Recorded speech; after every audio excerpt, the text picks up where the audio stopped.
Republicans win national elections and state elections when people become demoralized, when they give up on the political process, and when they don't vote. And an example of that was just a year ago in November. Republicans won a landslide victory, recaptured, took the Senate, did better in the House, won governor's chairs all across America. In that election, 63% of the American people didn't vote.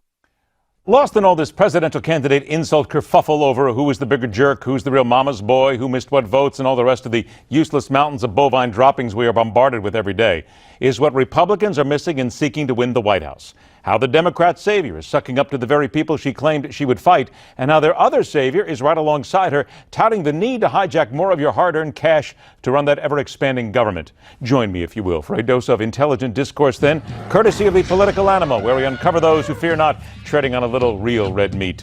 Gnawing from the right side, veteran Republican strategist Ford O'Connell, chewing away from the left, veteran Democratic strategist J.D. Gins. Gentlemen, pleasure to see you both. Let's get right to work to you, J.D. Chelsea Clinton shows up at a fundraiser in New York. Wait a minute now, let me check this. Big bank? Wall Street? My goodness, J.D., didn't Hillary Clinton tell us that she was going to fight against the big banks in Wall Street? And here she is going to Evercore Partners for a big fundraiser that happens to be big bank in Wall Street. What's going on, J.D.?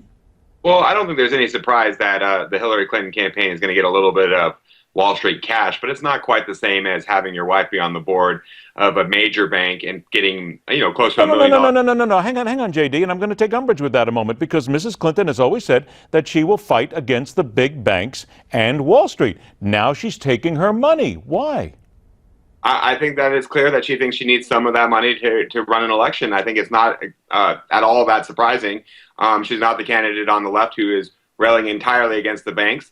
And so I don't see it as that big of a deal, and I don't see it as hypocrisy, given almost all of the major candidates running for president at least get some Wall Street cash. J.D., I got to tell you, right now, this moment, Ford O'Connell has got a grin on his face. The Cheshire Cat is going at it. Go for it, Ford. Everyone knows that the motto on Wall Street is "In Clinton we trust." Here's the deal. Bernie Sanders has no name ID. Nobody even knows his positions. And let me tell you something. If he wins Iowa, New Hampshire, this is going to be a real battle for the Democratic nomination. And Clinton doesn't want to have Bernie's Pandora box be out there for the voters to understand what a fraud she really is. The other thing that catches me in this, I guess, J.D., is that certainly there's got to be people out there who are willing to donate to Mrs. Clinton's campaign. Why does she have to dig into these people she said she's gone after? I still don't hear a real good answer in all that. I guess I don't think it's that big of a deal. Most of the major candidates are getting some Wall Street cash. Ted Cruz got more than $1 million when he got elected to the Senate. His wife is a big bankster. So there's not a bunch of... yeah, but he's never said he would go after the banks. To do this.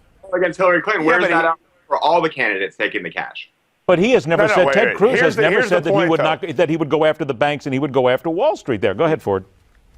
That's exactly right. The point is that Hillary Clinton hears Bernie Sanders' footsteps. She doesn't have any small dollar donors, which is the real source inside of enthusiasm. So she's got to take money in $10,000 increments from the only fat cats that can do it. And they know at the end of the day that Hillary Clinton isn't going to take anything from them, because her whole point about the banks is a complete farce, which is why I said on Wall Street, the motto is "In Clinton we trust." J.D., honestly, we're not trying to beat up on you here, but I mean, these things are just coming out. It just happens that way. And let's go from that then to the next thing here. We have both Bernie Sanders and the aforementioned Hillary Clinton pushing tax hikes.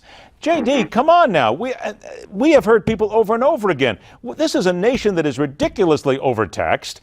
Yet why is it that we're still at a point where the two Democratic frontrunners and even a lot of people on the Democratic Party say, sure, go ahead, tax us a little more. We're okay with that.